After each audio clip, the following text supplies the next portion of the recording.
Sa Matthew chapter 4, ay makikita po natin yung temptation na binigay ng demonyo sa ating Panginoong Jesus.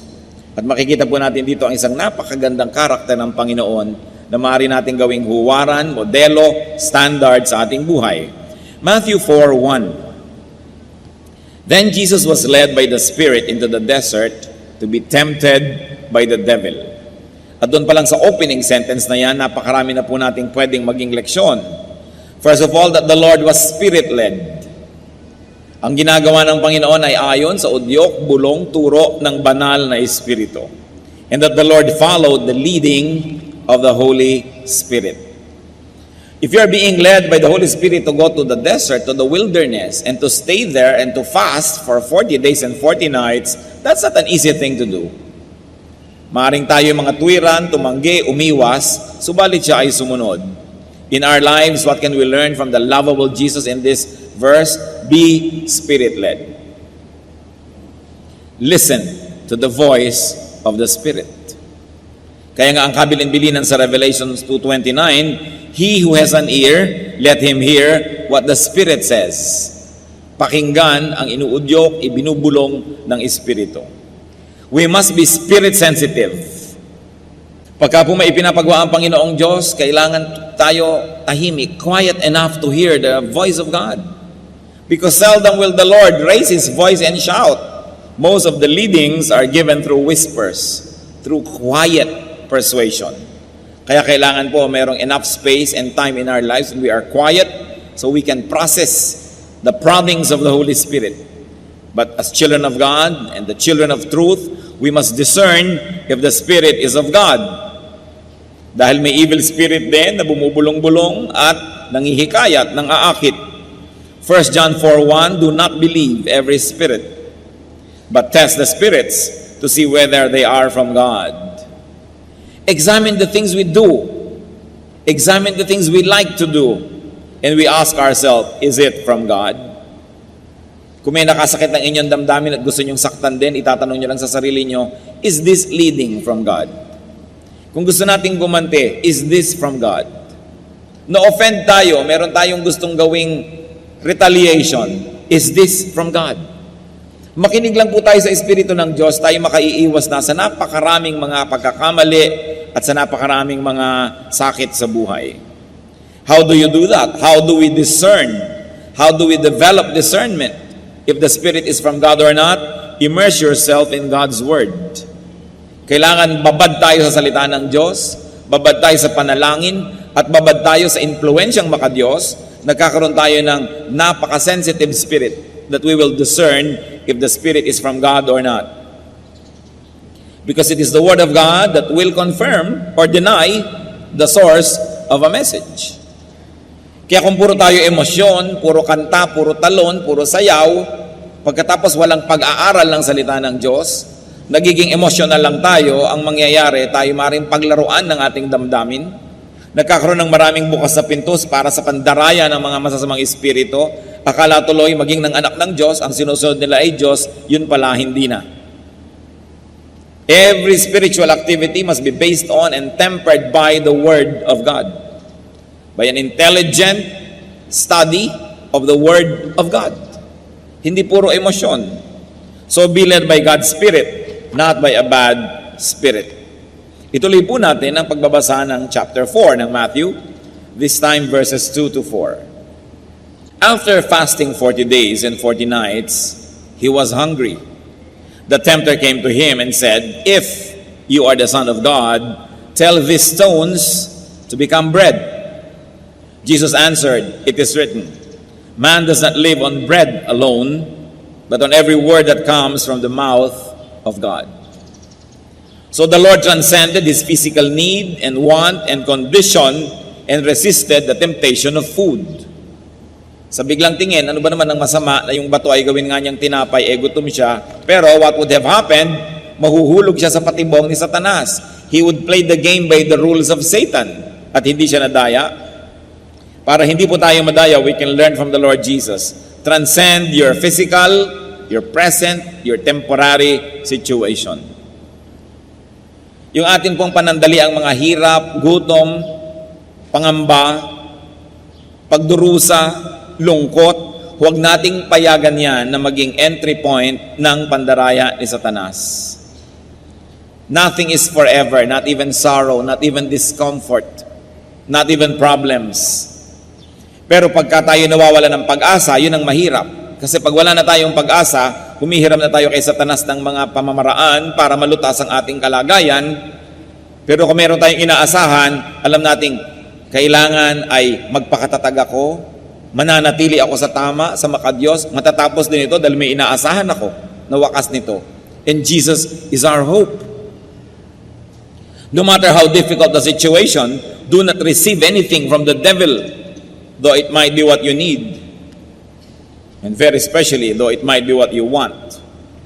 Do not receive money or fame or glory or pleasure from Satan, though you may want it. Because God wants you well, God wants you prosperous, God wants you all right.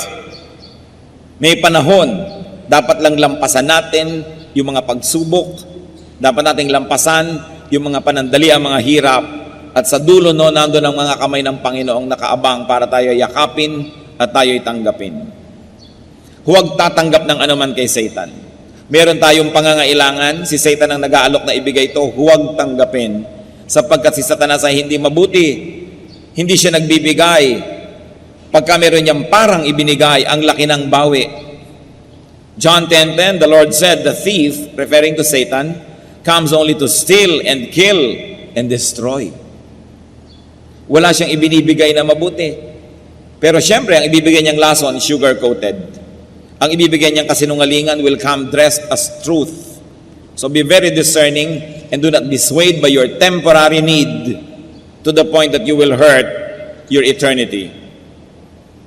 So, tinukso ni Satanas ang Panginoon, kung Diyos ka talaga, kung ikaw talaga yung akala mo at sinasabi mong ikaw, ba't di ka maghimala? Gawin mong tinapay ang mga bato. But the Lord responded to the situation, to the issue, to the offer with a verse. Sabi niya, man does not live by bread alone. Hindi siya nakipagtalo. Ang isinagot niya, salita ng Diyos, nakasulat sa Biblia, kaya hindi pwedeng makipagtalo si Satanas. Pwede lang makipagtalo si Satanas sa sarili nating karunungan, sa sarili nating pangangatwiran. But when you quote the Word of God is powerful, that Satan has no choice but to submit to it. Psalm 119:42, I will answer the one who taunts me, for I trust in your word. And the answer is God's word. What can be learned, brother and sister? Respond with a verse. When people taunt you, when people give you temptation, pag ginagalit ka ng tao, tinutokso ka ng tao, ang sagot mo, verse.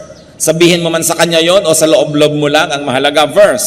That's why it's important to memorize verses.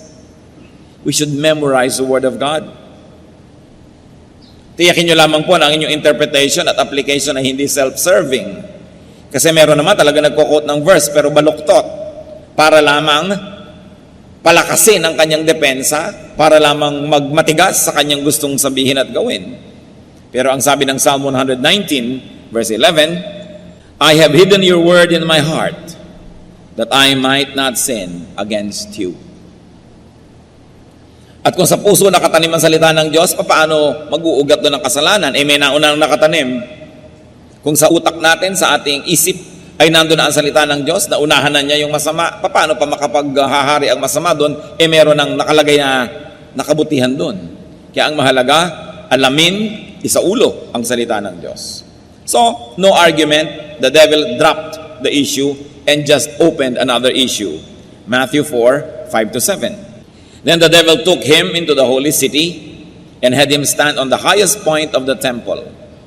If you are the Son of God, he said, throw yourself down, for it is written, he will command his angels concerning you, and they will lift you up in their hands, so that you will not strike your foot against a stone.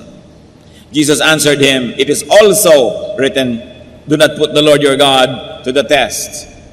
Ang temple po sa Israel ay nasa isang gilid ng syudad. May 4 na pader, 4 na dingding na makapalat mataas ang syudad. Doon sa isang sulok noon, sa isang gilid, nandun ang temple. At doon sa gilid na yon, napakataas ng bangin. Doon sa ibang mga side, pwede kayong lumabas ng wall at maglakad patungo sa iba't ibang direksyon. Pero itong side where the temple is, or where the temple was, ang gilid niya bangin na napakalalim na. Kaya pagka nahulog kayo mula sa templo, napakalalim na inyong kahuhulugan. So dinala pa ni Satanas si Lord doon sa ibabaw ng pinakamataas na bahagi ng templo at pinatingin doon sa bangin at sabi, kung ikaw nga anak ng Diyos, tumalon ka. Di ba? Sabi sa Biblia, eto, nagkukot na sa Biblia si Satanas. Kaya hindi lahat ng nagkukot sa Biblia ay galing sa Diyos. Tatandaan nyo yan. Dahil mali ang paggamit ng quotation. Sabi sa Biblia ay hindi ka papabayaan ng langit. Sasaluhin ka ng mga anghel ni hindi sasayad sa mga bato ang iyong paa. O talon na. Patunayan mo kung sino ka. At ang sabi ng Panginoon, do not put the Lord your God to the test. It is also written. Nag-quote na naman ang Panginoon sa Biblia. So the Lord did not walk into a trap. The Lord did not call the dare. The Lord did not prove Himself. And the Lord did not allow Himself to be measured by Satan's standards. Napakarami po sa mga tao ang dapat matuto dito dahil marami tayong pinapasok na gulo dahil lang tayo natutuksong patunayan kung sino nga tayo. O kung talagang matapang ka, kung maunang manuntok. O kung talagang magaling ka, gawin mo ito. Kung talagang matibay ang dibdib mo, itong unahin mong gawin. Kaya tuloy nagkakagulo ang mundo. Pero sabi ni Lord, it is also written, huwag mong bibigyan ng ganitong uri ng mga test ang iyong Diyos. Huwag po tayo mga kapatid papasok sa mga tukso, sa mga trap. Pag pinuprove na kung sino ka, kuminsan yung mga ibang younger people, ipoprove nila na magaling sila, mahusay sila. So anong gagawin nila? Magre-rebellion, gagawa sila ng sarili nila mga kingdom. Pero may pinuprove lang sila na magaling ako, kaya ko rin yan. But it's a trap. Because anything that is not done from a pure motive could only be the prodding of evil spirits. Sapagkat motibo ang tinitingnan sa atin ng Diyos sa ating ginagawa. Psalm 141 verse 9, keep me from the snares they have laid for me, from the trap set by evildoers. Iiwas niyo po ako sa mga patibong, sa mga bitag. So keep me from friends and family, keep me from myself, na nagiging dahilan para ako hindi makapag-isip ng mabuti dahil kakampihan ako agad, uudyukan ako agad, na patunayan kung sino ako, na magaling ako. Ito po ay mga patibong. Avoid traps.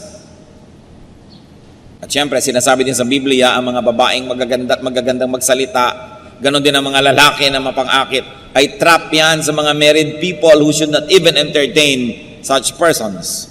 They are traps. Oras sa pumasok ka, hindi mo alam, bitag pala, ang hirap ng lumabas.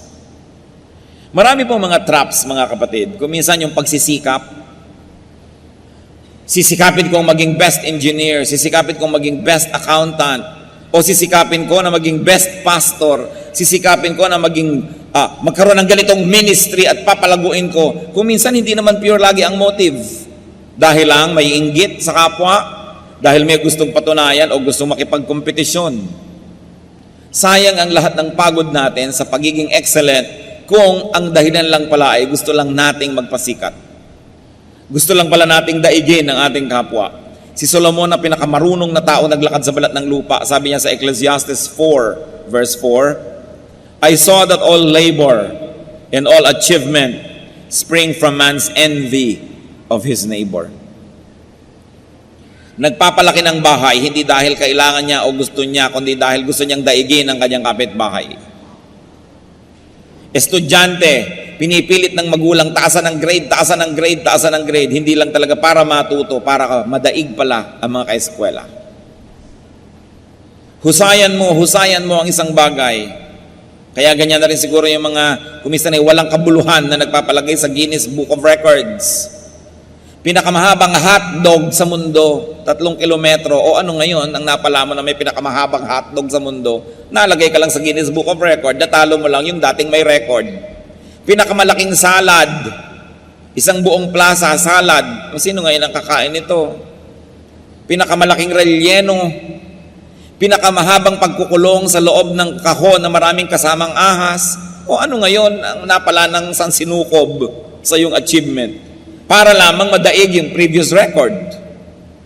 So sabi, ano ngayon ang katuturan niyan? Proverbs 16:18, pride goes before destruction, and a haughty spirit before a fall. At kung ang Panginoon naging proud, pinatunayan nga siya kung sino siya, tumalon nga siya para saluhin siya ng mga anghel, at wala namang dudang sasaluhin siya. Pero ano ngayon ang napala niya at napala nating lahat? Pinagbigyan lang niya si Satanas at nanalo lang si Satanas at naging proud na ngayon siya, nagkaroon na siya ng kasalanan, na-disqualify na siya na maging champion o savior natin. Matthew 4:8-10, ituloy ang kwento. Again, the devil took him to a very high mountain and showed him all the kingdoms of the world and their splendor. All this I'll give you, he said, if you bow down and worship me. Jesus said to him, away from me, Satan, for it is written, worship the Lord your God and serve him only. So the Lord emphasized that God himself is to be worshipped, that God is to be served and not tempted. So nung hindi nag-click yung temptation na naman ni Satan, panibago na naman. O ibibigay ko sa iyo lahat ng kaharian sa mundo. Lumuhod ka lang sa akin, sambahin mo lang ako. Sabi ng Panginoon, nasusulat, sambahin mo ang Diyos mo at paglingkuran mo siya. What was important here is that the Lord knew himself, that he was the Son of God. And because he knew himself, he behaved accordingly. He demanded proper treatment and exercised his power and authority. Sabi niya kay Satan, away from me. Kayo po, mga kapatid, sino ba kayo? Kanino ba kayong anak? Natanong niyo na ba ang katabi niyo, kanino ka bang anak? Diba? Siyempre, ang sagot natin, anak ba tayo ni Satanas? No. Anak tayo ng Diyos. Amen? So, behave according to your identity. Anak ka ng Diyos eh. Christian ka eh. So, lagi mo itatanong, ito bang gagawin ko ay bagay sa anak ng Diyos gawin? So, behave according to your identity. Kristiyano ako, dapat ba ako nagpapakalat-kalat sa kalsada ng ganitong oras ng gabi? Kristiyano ako, dapat ba ako pumupunta sa mga nightclub, sa mga bar at kung ano-ano pa? Kristiyano ako, dapat ba akong nakikita sa ganitong uri ng mga sitwasyon? Behave according to your identity. Because the Lord said, worship the Lord your God. Huwag mo akong ganyanin, huwag mo akong tuksuhin, lumagay ka sa lugar. And Ephesians 4:1 says, I urge you to live a life worthy of the calling you have received. And the Lord calls us to holiness. The Lord calls us to glory and to eternity. Respect yourself. And automatically others and Satan will respect you. Kailangan igalang natin ang ating sarili. So Matthew 4:11, then the devil left him and angels came and attended him. Sumuko na si Satanas, matapos ang sunod-sunod na tukso, hindi siya pinatulan, ang isinagot lang lagi, Word of God. Walang labis, walang kulang. So the devil gave up and obeyed. And interestingly, angels affirmed Jesus' stand and position and served him after the test, not during. Not during. Hindi po natin tinutulungan ang sino man during the test. Hindi katulad ng nangyayari ko minsan sa LTC, nag-a-apply ka para sa lisensya o para sa renewal, tinuturuan ka na ng mga clerk ng sagot sa kaunting halaga at pabuya. Ano ang bunga? Mga tsuper natin na hindi marunong magbasa ng traffic signs, mga tsuper na hindi alam ang road etiquette, mga tsuper na talagang nakahambalang, nakakalat at napakalaking disgrasya sa kalsada kasi habang nagtetest, tinutulungan. Yung iba nga before the test, tinutulungan pa. Nakita niyo po yung mga anghel kung kailan sila nag-minister sa Panginoon after the test. Tayo man, kung dumadaan tayo sa pagsubok, angels will minister to us after the test. Not during. You have to pass it yourself. At ang nakatutuwa nito, at nakaliligaya at nakapagbibigay ng ginhawa, sabi sa Biblia, hindi tayo bibigyan ng pagsubok na di natin kaya. Sukat tayo ng Diyos. At ang pinapayagan lang niyang pagsubok na dadating sa ating buhay, yung nasukat na rin niya at alam niyang kaya nating ipasa. Kaya huwag kayong magsasabing napakahirap ng pagsubok, di ko kaya. Para niyo na sinabing hindi marunong magkalkula ang Diyos, hindi siya marunong sumukat o bumilang. Sinabi na sa Biblia, hindi ka bibigyan ng pagsubok na di mo kaya. Kaya kapatid, kayanin mo, pass it. And the angels will be there at the end of the road to minister to you. Yung mga dinaanan ng Panginoon na daan, doon din niya tayo pinasusunod. Kaya yung mga nangyari sa Kanya, hindi malayong mangyari sa atin. Kaya lang, dapat nating gawin ang ginawa niya. Dapat siya ang ating modelo. The lovable Lord obeyed the leading of the Spirit. Transcended physical and temporary needs. The lovable Lord knew His identity. Behaved according to that identity. And the Lord taught Satan to treat him according to that identity. Ano po bang identity nyo? Kayo'y husband? Behave as a husband of one wife. Nagkakagulo when you do not behave according to your identity. You are a wife, behave as a wife. You are a son, a daughter, behave as a son or a daughter. You are a brother or a sister, behave as a brother or a sister. You are a father or a mother, behave as a father. Ano bang ibig sabihin nun? Father ka, pagkatapos magkakaroon ka ng kulasisi, magkakaroon ka ng mga relasyon sa iba, nasisira ang relasyon ng asawa, na ninyong mag-asawa, nasisira ang relasyon ninyong buong pamilya, napapahamak ang iyong anak, behave as a father. If only you know who you are and don't forget it, you behave as you are. Tulad natin, Pilipino ka, how are you expected to behave? Dapat malang tangkilikin mo ang mga product ng sarili mong lahi, ng sarili mong bayan.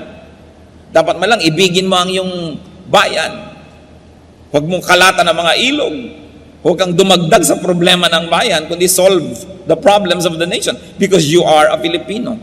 Kung Filipino Christian ka, anong dapat na behavior mo? Marami po talagang tao nawawala sa sarili, kaya nagugulo ang buhay. May asawa na, nag-entertain pa ng iba, kahit man lang sa isip. Behave according to your identity.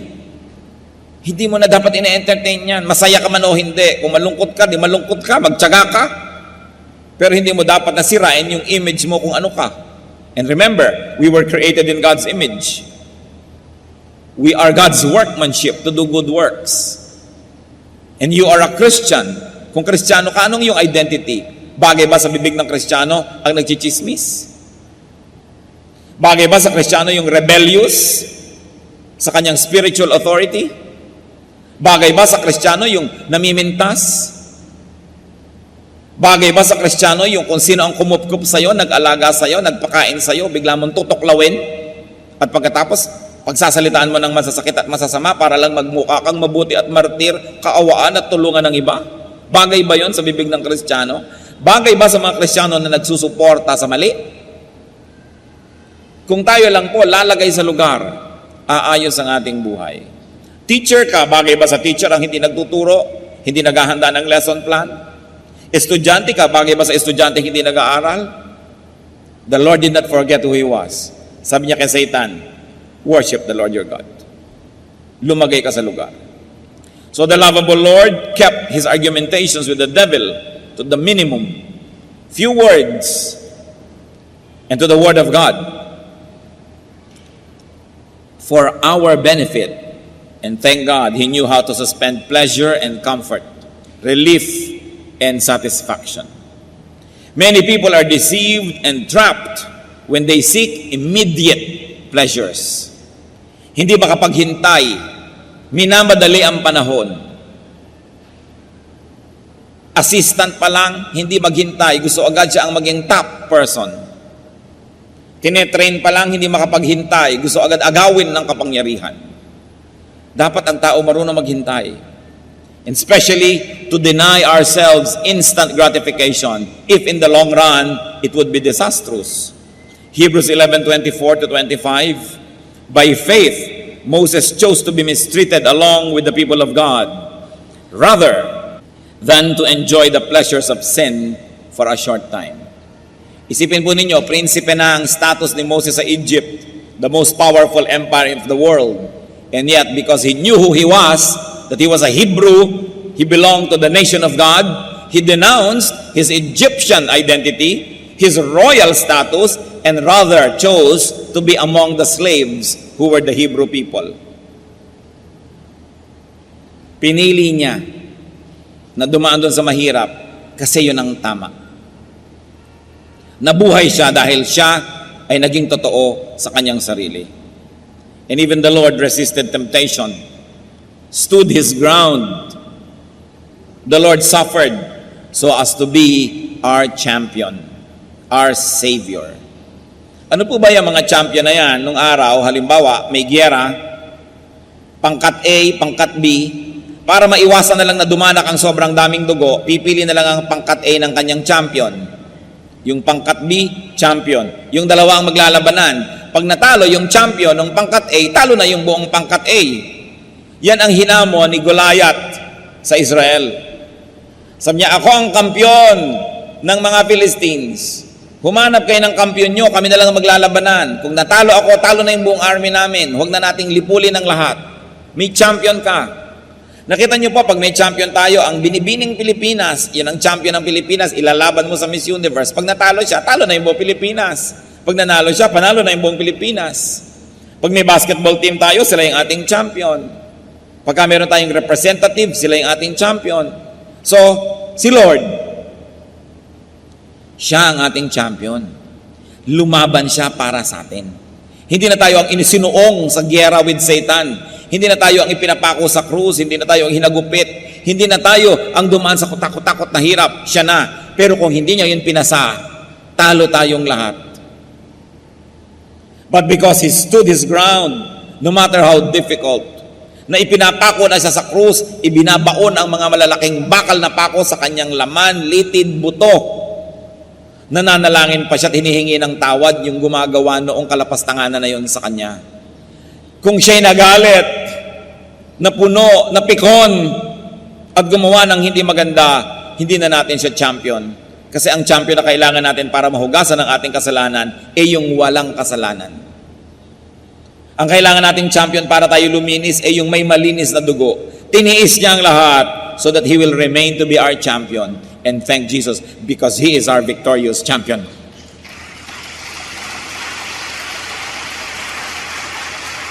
Yun pa lang dapat na nating ibigin ang Panginoon eh. Gaano karaming tatay, champion ng pamilya nila, pero nung dumaan kekembot-kembot, bumigay. Ang sweldo na pabigay sa iba, nagdusa ang pamilya. Gaano karaming mga anak, champion ng kanilang pamilya sa school, ang glory niya, glory.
ng pamilya, ang kahihiyan niya, kahihiyan ng pamilya, tapos may nag-alok ng drugs, may nag-alok ng kabalbalan, ginawa yung kabalbalan, napahiya, nasaktan ng buong pamilya, talo. Champions tayo ng ating maliliit na mundo. Pero pwede tayong magwagi dahil yung champion ng malaking mundo natin, si Kristo, nagwagi na siya. Hebrews 4:15, For we do not have a high priest who is unable to sympathize with our weaknesses, but we have one who has been tempted in every way, just as we are, yet was without sin. Huwag niyong sasabihin, sapagkat ako'y tao lamang. Sapagkat kaya nga ang Diyos ay nagkatawang tao, para niya, pakita sa atin, na kahit siya'y nagkatawang tao, hinarap niya at nagpakatibay siya sa harap ng mga tukso para meron tayong modelo na pwedeng tularan. 1 Corinthians 15:57, Thanks be to God, He gives us the victory through our Lord Jesus Christ. Hindi pagkatalo, hindi kahihiyan ang dinala sa atin ng Panginoong Yesus. Karangalan, tagumpay. So when tempted, remember, learn from, and be like Jesus. Siya ang alalahanin. And remember this, you are and you can be someone's champion. I remember another line from the poetry of J.D. Drilon Jr. Alam niyo po yung tula ni J.D. Drilon Jr., one word per line, walang mga tuldok, walang mga comma, walang punctuation marks. At ito inspirasyon, yung ideya nung siya po ay isang sundalo, padala ng Pilipinas sa Korea. Nung araw, tinulungan lang natin yung Korea. Ayan, nalampasan na tayo dahil sila ay makabayan. Meron silang digmaan, nagpadala ang Pilipinas sa mga hukubo, napadala doon si J.D. Drilon Jr. At nung nasa loob siya ng foxhole, nakikipagbarilan doon sa mga ibang kalaban sa kabilang foxhole, sabi niya, we are at war because elsewhere our leaders failed to make the peace. Yon. Nandito tayo sa foxhole na to, namamatay at pumapatay, nakikidigma, nahihirapan, kasi ang mga champion natin, yung mga leaders na nag-usap, na bigo, na mag-usap ng mabuti, nagyera silang dalawang leader, tamay tayong lahat. Sa pagkakamali ng isang leader, nadadamay ang isang buong bansa. Sa pagkakamali ng isang religious leader, nadadamay ang buong kongregasyon. Sa pagkakamali ng isang ama o ina, nadadamay ang buong pamilya. Ganon din sa anak. We are at war because elsewhere our leaders failed to make the peace. But whenever we can be victorious, we can say we are victorious because our leader, our champion, Jesus, was able to make the peace. And therefore we are at peace with God through the Lord Jesus Christ. Kaya dapat natin siyang mahalin at pasalamatan. Dapat siya talagang itanghal. Kung hindi lang nga questionable yung igawa siya ng monumento, siya ang dapat igawa talaga. Dahil siya ang tunay nating bayani. Siya ang tunay na tagapagligtas. Dahil nanalo siya, pwede tayong manalo. At dahil tinanggap na niya lahat ng parusa, pwede na tayong hindi parusahan. When people are not able to do what is right, people under them are dragged into suffering. So you are and you can be someone's champion. Do not fall, if only for the sake of others.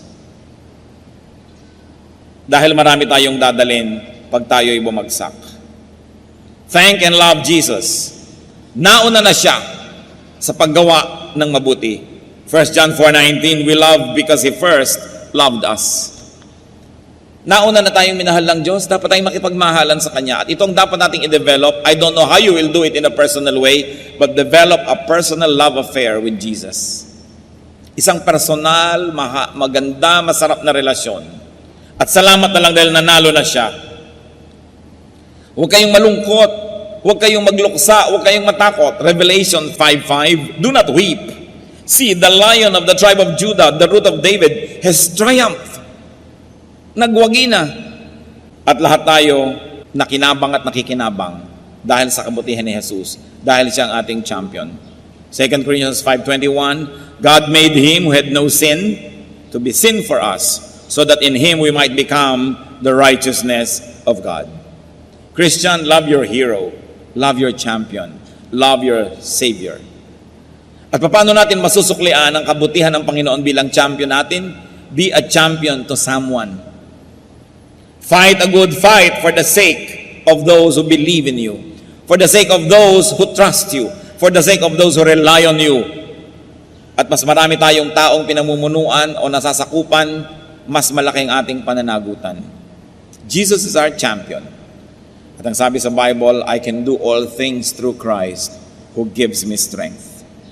Ano po ba ang ating mga hinaharap na mga temptation? Anong mga kahinaan? Pinanghihinaan ba kayo ng loob? Huwag niyong lilimutin kung sino si Jesus at kung sino kayo. Na tayo ay anak ng Diyos. Tayo ang tagapagmana ng Diyos. We should behave